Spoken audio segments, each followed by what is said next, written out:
Buenos días y bienvenidos a otro jueves de webinar de RCM Perú. Soy María Celeste Velázquez, miembro del equipo de Marketing y Comunicaciones, y hoy los voy a acompañar en este webinar.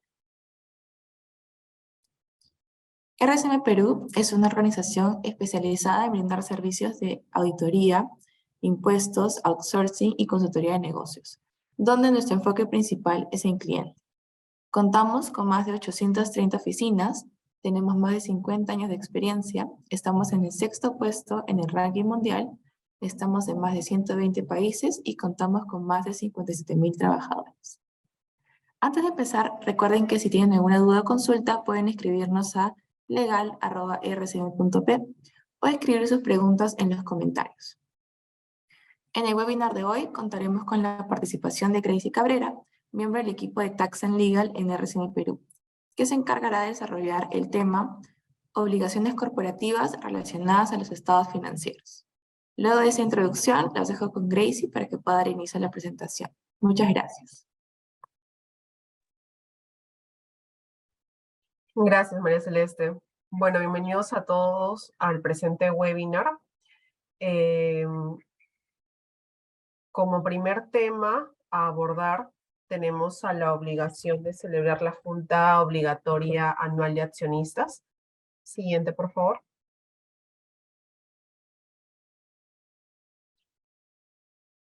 Bueno, tal como lo establece el artículo 114 de la Ley General de Sociedades, se establece que obligatoriamente los accionistas deberán reunirse una vez al año dentro de los 3 meses siguientes a la terminación de cada ejercicio. Esta junta obligatoria anual tiene como objetivo informar a los socios acerca de la situación económica y financiera de la empresa, acerca de los resultados, las ganancias obtenidas y para la aprobación de los estados financieros. Siguiente, por favor. Otros aspectos a considerar de la Junta Obligatoria Anual de Accionistas son los estipulados en los artículos 116, 124 a 126 de la Ley General de Sociedades.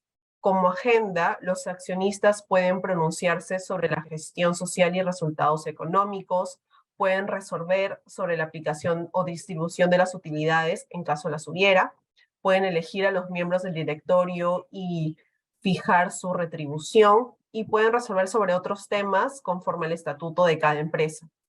La convocatoria a esta junta se debe realizar con una anticipación no menor a 10 días a la fecha de la celebración. No obstante, esta junta se encuentra válidamente constituida siempre y cuando concurran todos los accionistas. El órgano competente para realizar esta junta es el directorio de la Gerencia General, y el quórum requerido es un quórum simple, es decir, que tienen que, en la primera convocatoria tienen que concurrir por lo menos el 50% de las acciones con derecho a voto. Siguiente, por favor. Algo importante a considerar es que actualmente, con la modificación que hubo del artículo 21A de la Ley General de Sociedades, se estableció la posibilidad de que las empresas celebren sesiones no presenciales, siempre y cuando no exista ningún impedimento o alguna prohibición estatutaria que prohíba la celebración de este tipo de sesiones. Para la celebración de estas sesiones se pueden utilizar medios electrónicos u otros de la misma naturaleza, conforme a lo establecido en el estatuto de cada empresa.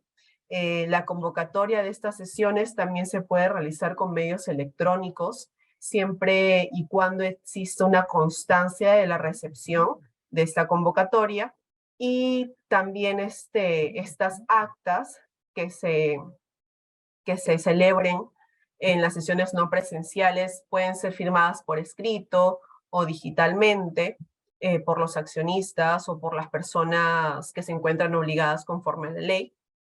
También este artículo establece que se puede ejercer el derecho a voto no presencial a través de una firma digital o la utilización de otro medio electrónico por medio escrito, o también con una firma legalizada. Esta modificación del artículo ha permitido dar más facilidad a los accionistas de celebrar acuerdos y poder hacerlo de manera oportuna, ¿no? Para que todos estos acuerdos se generen de forma más rápida y eficaz. Siguiente, por favor. Y algo importante a mencionar es qué consecuencias o efectos tiene si es que no se celebra esta junta obligatoria anual. Si bien nuestra Ley General de Sociedades no establece ninguna sanción para las empresas que no celebren esta junta, sí generan consecuencias negativas para el desarrollo óptimo de la empresa. Desde la perspectiva de los accionistas, se genera un desconocimiento de la situación económica y financiera de la empresa, por lo que los accionistas no van a poder adoptar los acuerdos necesarios de forma oportuna para revertir, por ejemplo, una situación de pérdida o una situación de desequilibrio patrimonial. Desde la perspectiva de los administradores o representantes, va a existir un incumplimiento de su obligación de informar a los accionistas sobre la situación económico-financiera de la sociedad. Sobre este punto hay que tener en cuenta que el órgano encargado de realizar esta comunicación de la memoria anual, de los balances, de los estados financieros, de las ganancias, de todo relacionado a la actividad de la empresa es el directorio, y en su defecto, si la empresa no tiene directorio, el órgano encargado sería la gerencia, el gerente general. Siguiente, por favor. El segundo tema que vamos a abordar es la distribución de dividendos. Tal como lo mencioné en un anterior PPT, es que uno de los temas que se puede tratar en esta junta obligatoria es aprobar los estados financieros y acordar la distribución de dividendos en caso la empresa hubiera obtenido ganancias en ese ejercicio. Siguiente, por favor. Bueno, para la formalización de una distribución de dividendos, se debe celebrar una junta de accionistas, la cual tiene que ser plasmada en un acta que debe ser pegada en el libro de Junta General de la empresa. Después de esto, se tiene que realizar el pago de estos dividendos a los accionistas y realizar la retención del impuesto a la renta del 5% por el monto distribuido de dividendos. Esta retención se abona a SUNAT conforme al cronograma de obligaciones de periodicidad mensual, y algo a tener en cuenta es que esta obligación de retener nace en la fecha en la que se adopta el acuerdo o la fecha en la que se da el pago de estos dividendos, lo que suceda primero. Siguiente, por favor.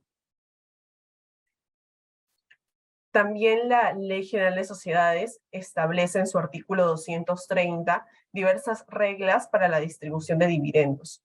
La primera es que solo pueden ser pagados los dividendos en razón a las utilidades obtenidas o las reservas de libre disposición, siempre que el patrimonio neto no sea inferior al capital pagado. Es decir, en caso la empresa se encuentre con un patrimonio neto negativo y en el ejercicio 2022 haya obtenido ganancias, estas ganancias no se pueden repartir a los accionistas. Lo ideal sería que con estas utilidades obtenidas se realice una capitalización o se compensen esas utilidades con las pérdidas. Es algo a tener en cuenta porque a raíz de la pandemia hubieron muchas empresas que se encuentran en una situación de pérdida. Otra regla que establece la Ley General de Sociedades es que todas las acciones de la sociedad tienen el mismo derecho al dividendo, salvo que el estatuto disponga lo contrario. También es válida la distribución de dividendos a cuenta. Los dividendos a cuenta son un beneficio a los accionistas que se da sobre un balance preliminar, un balance que aún que aún no se genera por la finalización del ejercicio. Es un balance que se calcula con estimaciones, cálculos que se dan de lo que posiblemente pueda obtener la empresa de utilidad al final de cada ejercicio.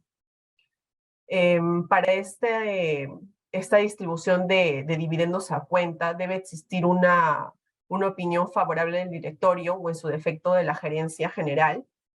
y se debe adoptar un acta para poder formalizar esta distribución de dividendos a cuenta.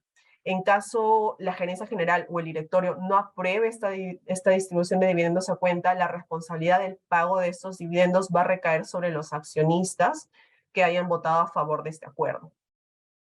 La última regla que ha establecido la Ley General de Sociedades es que es válida la delegación en el directorio de la facultad de acordar el reparto de dividendos a cuenta. Siguiente, por favor. También a nivel tributario existen diversas infracciones, las cuales se estipulan en el Código Tributario, y son dos.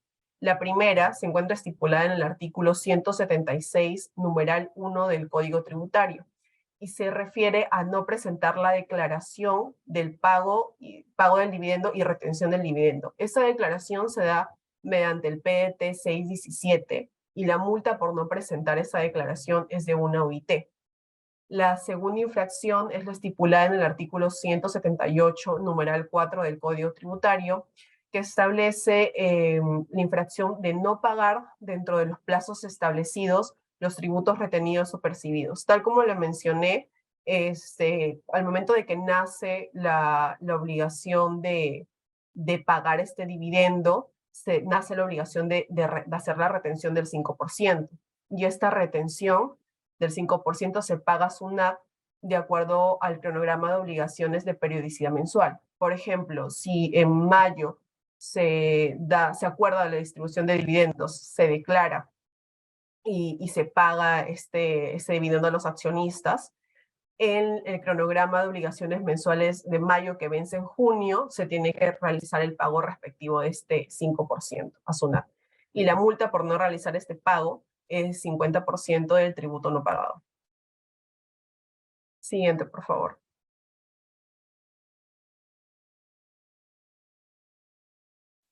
El tercer tema que vamos a abordar es la caducidad del cobro de dividendos. Siguiente, por favor. Esta caducidad de cobro de dividendos se encuentra en el artículo 232 de la Ley General de Sociedades, que establece que el derecho a cobrar dividendos caduca a los 3 años a partir de la fecha en que su pago era exigible. En el caso de las sociedades anónimas abiertas, el derecho de cobro caduca a los 10 años. ¿Y cuándo se entiende el pago por exigible? El pago se entiende por exigible cuando se acuerda mediante el acta la distribución de los dividendos y el cómputo del plazo de caducidad de estos 3 años o 10, en caso corresponda, se genera desde la fecha indicada para el pago en el acuerdo de distribución de dividendos. Es importante tener esta fecha bien clara en las actas que elabora cada empresa. Siguiente, por favor.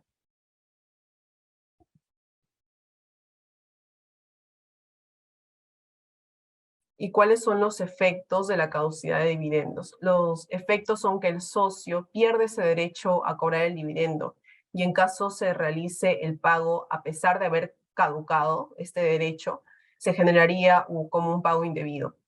Y los dividendos cuya cobranza ha caducado van a incrementar, pasan a la reserva legal. En caso ya la empresa tenga constituido una reserva legal, este dividendo va a mantenerse en los resultados acumulados obtenidos en ejercicios anteriores. Siguiente, por favor. Como cuarto tema, vamos a ver el desequilibrio patrimonial. Como sobre todos los temas que he mencionado, vemos que hay una relación, desde la junta obligatoria hasta la distribución de dividendos y el desequilibrio patrimonial son temas muy relacionados, ya que si no se celebra esta junta, se derivan los demás subtemas, ¿no? Si no se celebra esta junta, no se puede acordar la distribución de dividendos. Si no se celebra esta junta, hay un desconocimiento de los accionistas de que la empresa está en una situación de desequilibrio patrimonial. Es por eso que hemos abordado estos temas de esta manera, para que vean las consecuencias de anualmente no conocer el estado económico y financiero de la empresa.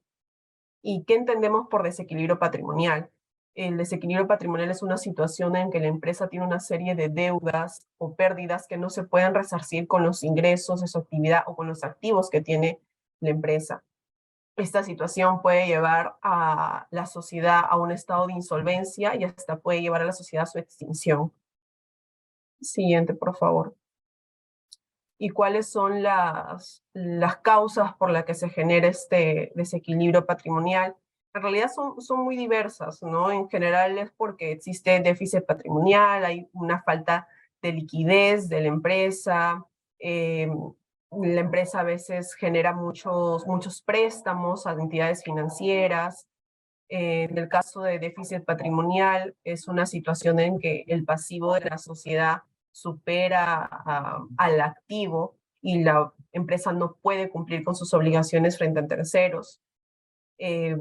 En el caso de falta de liquidez, la empresa no cuenta con una liquidez para afrontar sus obligaciones, no cuenta con los ingresos necesarios, no cuenta su actividad económica, no se genera de manera normal, de manera natural.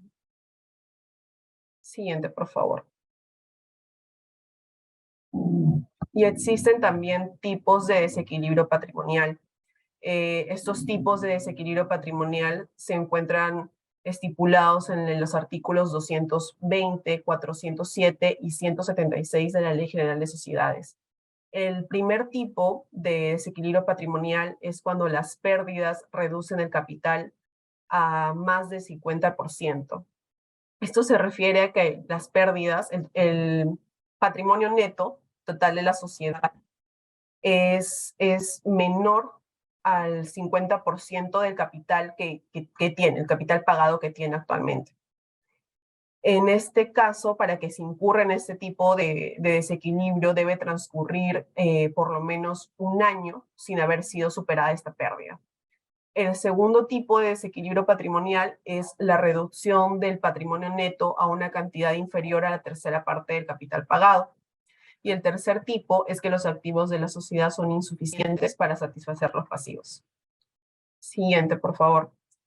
¿Y cuáles son los efectos que genera cada tipo de desequilibrio? En el primero, se da una reducción obligatoria del capital social, salvo que se cuente con reservas legales o de libre disposición que puedan compensar las pérdidas, se pueda revertir esta situación. En el segundo tipo de desequilibrio es el desequilibrio más grave para la empresa, ya que se incurre en una causal de disolución y en caso la empresa continúe operando a pesar de haber incurrido en una causal de disolución, va a adquirir la condición de irregular de manera automática. Esta condición de irregular no se necesita algún tipo de resolución, algún tipo de acuerdo, ni algún documento expreso que indique que la sociedad es irregular, sino el simple hecho de tener ese patrimonio neto negativo que supere la cantidad indicada, que es la tercera parte, ya la empresa está operando como irregular. Y en el tercer tipo, se refiere a que la consecuencia es que el directorio debe de convocar inmediatamente a la Junta General para informar la situación. Y después de 15 días de haber convocado esta junta, en caso no se haya acordado ningún tipo de solución o no se ha llegado a ningún acuerdo que revierta la situación, se debe de convocar a los acreedores y en caso sea necesario declarar la insolvencia de la sociedad. Siguiente, por favor. Aquí tenemos unos ejemplos de estados financieros de empresas en el cual podemos visualizar que se encuentran en desequilibrio patrimonial. Por ejemplo, en el caso de esta empresa que es LunaSac, vemos que sus activos son insuficientes para satisfacer sus pasivos, que también su patrimonio neto es inferior a la tercera parte del capital. Esta empresa está operando de manera irregular. También vemos que no cuenta con una reserva legal, a pesar de ser una obligación que está estipulada en la Ley General de Sociedades, no ha constituido una reserva legal. y esta reserva legal tiene que alcanzar la quinta parte del capital que tiene la empresa. Siguiente, por favor. Acá en la empresa, en los estados financieros de la empresa Acuario S.A., si bien vemos que cuenta con reservas legales, estas reservas legales son insuficientes para poder compensar las pérdidas que tiene la empresa o para poder capitalizarlas. También vemos que la empresa se encuentra en una situación de desequilibrio patrimonial, ha incurrido también en el segundo tipo, que es que su patrimonio neto es inferior a la tercera parte del capital. En este caso, es recomendable que las empresas, si bien al momento de constituirse inician con un capital pequeño, es bueno que en el transcurso de los años, al momento de que la empresa ya genera ganancias, genera utilidades, desarrolla su actividad económica, se pueda dar algún tipo de aumento de capital, ya que este aumento puede ayudar a que la empresa no incurra en este tipo de situaciones de desequilibrio. También este aumento implica que la reserva legal sea mayor y que esta reserva sirva como un salvavidas para cada empresa y puedan utilizarlas para capitalizar, para compensar y sea un valor alto, ¿no? En este caso de la empresa Acuario sea, su reserva es mínima, es 200 soles, no haría ninguna diferencia a comparación de las pérdidas que tiene. Siguiente, por favor. Aquí tenemos los estados financieros de la empresa Gasolina Perusac. Podemos ver que si bien su patrimonio neto es positivo, igual ha incurrido en el primer tipo de desequilibrio patrimonial, que es que su patrimonio neto es inferior al 50% del capital. Vemos una comparación de los estados financieros de 2021 y 2022, es decir, que en dos ejercicios continúa con esa misma situación. En este caso, la Ley General de Sociedades, tal como lo comenté, establece que se dé una reducción obligatoria de este capital y se puedan compensar las pérdidas y el patrimonio neto pueda ser mayor. Siguiente, por favor. Sí. Y las principales consecuencias de incurrir en una sociedad irregular es más que todo la responsabilidad que recae frente a los administradores, representantes y los que actúen en nombre de la sociedad irregular. Estas personas son solidaria, personal e ilimitadamente responsables por cualquier contrato, acto jurídico realizado desde que se produjo la irregularidad. Esta responsabilidad también puede recaer sobre los socios o accionistas, porque en caso de los socios o accionistas durante la irregularidad celebren contratos, realicen acuerdos, ellos también son solidarios y limitadamente responsables, a pesar de que se entiende que cuando tú constituyes una empresa, una SAC, por ejemplo, el patrimonio es netamente al que pueden acudir acreedores o entidades financieras en caso tengan alguna deuda la empresa con ellos, el patrimonio es netamente de la empresa, no tienen no se ve afectado el patrimonio del socio, pero en esta irregularidad sí se puede ver afectado. Siguiente, por favor. ¿Y cuáles son las consecuencias generales de desequilibrio patrimonial? Es que se da una pérdida económica y se da la desnaturalización de la marcha del negocio, hay un sobreapalancamiento de la sociedad, es decir, de que la sociedad por estos temas puede adquirir más préstamos y se genera un montón de deudas. Hay una disminución de clientes y una disminución en la calidad de trato ante terceros. Por ejemplo, la empresa no podría contratar proveedores de servicios, no podría comprar, por ejemplo, materiales, insumos para su negocio, estaría limitado. Y también puede darse un sometimiento a un procedimiento concursal. Y por último, en el peor de los casos, se puede dar la disolución, liquidación y extinción de la empresa. Siguiente, por favor. ¿Y cuáles son las alternativas de solución? La medida más usual que se puede adoptar es un aumento de capital. En este aumento de capital se refiere a que se puede acordar un monto que permita superar la causal de desequilibrio. Este aumento de capital se puede dar por diferentes tipos. Un aumento de capital por aportes dinerarios o no dinerarios, también se puede dar un aumento de capital por capitalización de créditos, también se puede dar un aumento de capital por capitalización de utilidades. Otra alternativa de solución, siguiente por favor, es la reducción del capital. En esta reducción se da una compensación de la pérdida acumulada frente al monto del capital social y estar anulando acciones o reduciendo el valor nominal de cada acción. También otra alternativa es el refinanciamiento de las deudas. En esta alternativa la empresa opta por refinanciar las deudas que se tengan con instituciones, con entidades financieras, a efectos de poder recuperar su capacidad de crédito y no ver mermada la liquidez de la sociedad. Siguiente, por favor.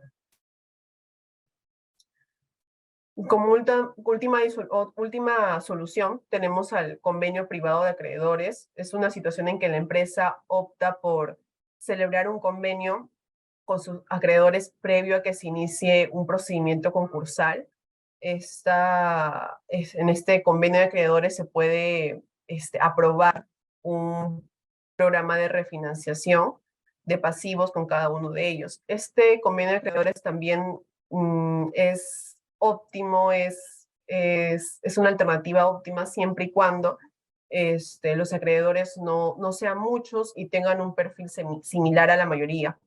Es decir, que todos los acreedores tengan una misma naturaleza de su deuda, tengan las mismas prestaciones con la empresa, ¿no? Con la que tiene este pasivo. Y en general, esas serían las alternativas de solución en caso la empresa incurra en un tipo de desequilibrio patrimonial. Eso sería todo. No sé si tienen alguna consulta, alguna pregunta que haya surgido de la presentación. Sí, gracias Gracie por la presentación. Gracias. Como dijo, ahora pasaremos con la sección de preguntas. Recuerden que si no han llegado a enviar ninguna al correo, pueden hacerla en estos momentos. Tenemos una primera pregunta que es, respecto a la distribución de dividendos, ¿los dividendos distribuidos a personas jurídicas domiciliadas se encuentran afectos a la tasa de retención del 5%? En este caso, la ley del impuesto a la renta, en su artículo 73A, establece esta excepción. En el caso de personas jurídicas domiciliadas, las cuales reciben dividendos, estarían inafectos a esta retención del 5%. Perfecto, Gracie, muchas gracias por la Gracias. respuesta. No sé si hay alguna otra pregunta en el público.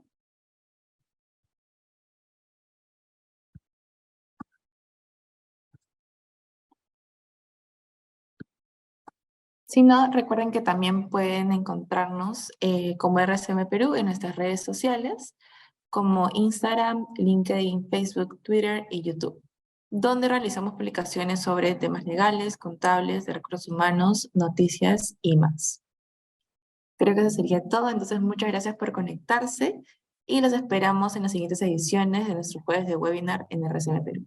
Gracias, Gracie. Gracias. Gracias a todos.